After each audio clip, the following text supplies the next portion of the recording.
Let's get the thoughts now from Larry Shover, Chief Investment Officer over at SFG Alternatives in Chicago. Larry, great to see you there. Now, lots and lots of speculation that Iran may be more willing to cooperate with those other producers to, you know, freeze output. Do you think this is just jawboning, or is there a chance of a production deal more concrete this time around? You know, it seems a little bit more concrete than we saw in the past. I mean, I don't trust it wholly, but a lot more concrete than what we've seen in the past. But, you know, what we have to realize that production freeze or no production freeze, the fact is that the countries in question are near capacity anyway. So the least path of resistance for all of them would be down anyway. So it just seems like the market, the oil market in particular, just moving on non-fundamentals, just a lot of just talk, and we'll see where it goes. Now, we are just going to bring up a chart, actually, which shows OPEC's three big oil, I should say the three big, OPEC producers there, really showing output rising amid this market share fight. It dates back now to December 2011. Just for our viewers that are watching this screen, Larry, the white line there is Iraq's crude output. You have the blue line, which is Iran, and that looks like it is sort of lagging behind some of the output. The others, producing nations there, the pink is Saudi Arabia. So you can really see a steady incline in that output there from all three of those OPEC nations. And I mean, is there any sign of this slowing down anytime soon in terms of that supply output? Well, I think there is some slowdown because, at least in the U.S., the production continues to dwindle. But to your point, the bigger producers, the ones that really, really matter, they are, most of them, near capacity. And so when you have seasonal slowdowns of refinery season, refinery maintenance season, as it were, et cetera, I could see a change in the narrative where production does slow down. It's just one of those things where, Iran came on a lot more quickly than most people expected and pumped out a lot more oil than consensus anticipated. But all that to say, it seems like, they're hitting a ceiling and the way is down at this point. Yeah, we saw Iran there sort of lagging behind. They're saying that they've reached their pre-sanctioned production levels or will be reaching them soon. And then after that, it will be able to cooperate with the others. So it's going to be interesting, I suppose, what does come out of that meeting in September. Now, we talk a lot about the upcoming presidential election, and I just wanted to get your thoughts on the potential link there between the oil market. I mean, how is the oil market likely to be affected by that election? Because I was just taking a look at some comments in your note, and you were saying that oil supplies are likely to be more robust under a Republican administration.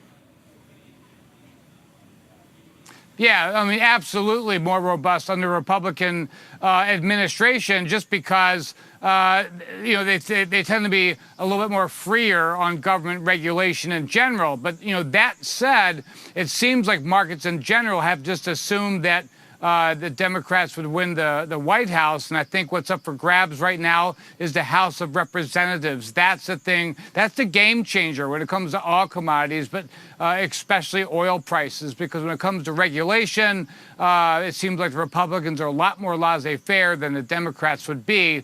However, we have to keep in mind that the market seems to have, penciled in a Democratic victory.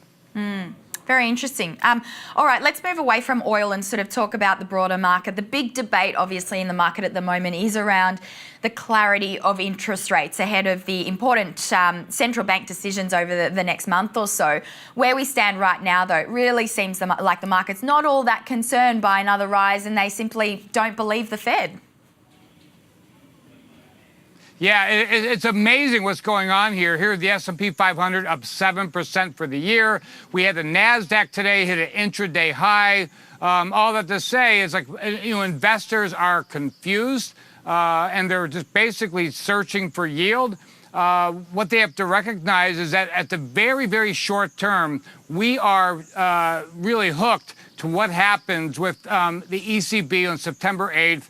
the Bank of Japan on September 21st. I mean, if we have anything that goes amiss or any kind of yield bounce back from what we've had, we will see stocks topple over, because in my mind, the U.S. stock market right now is completely uplifted to its highs due to the cheap rates. And the U.S. can't, get away from that. The sovereign yield, as being as low as they are, it's a drag anchor on the 10-year Treasury in the U.S. We're just talking of those record high levels. I mean, the market seems to be at a bit of a crossroads at the moment, given these high valuations. Some saying that it's completely disconnected from the growth rate of corporate earnings, which looks like it may be persisting. What do you think is going to be the catalyst that will be the next leg, or to push the next leg higher for equities?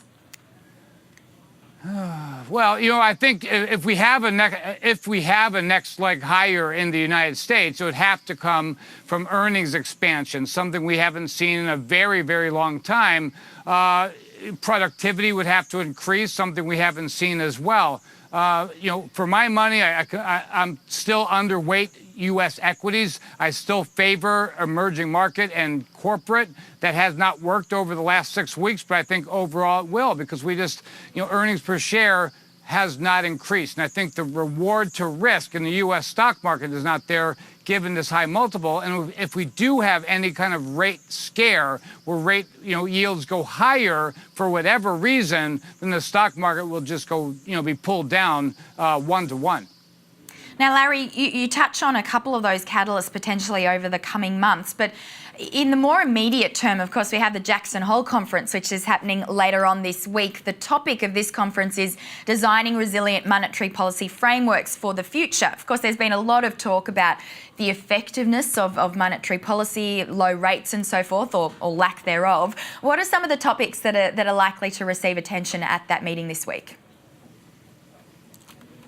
I'm not really sure, because right now, I think consensus realizes that, Janet Yellen and the FOMC are really controlling the 2-year yield. I mean, they have no control over the 10-year yield. It's being dictated by sovereign yields in Europe and the Bank of Japan.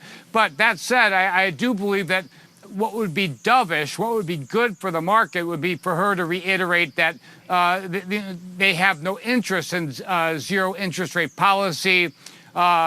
Just talking about, again, long-term strategy, long-term growth prospects, inflation, et cetera, and, recognizing the fact that, they are hamstrung to a certain degree given the rate differentials between the U.S. and Europe.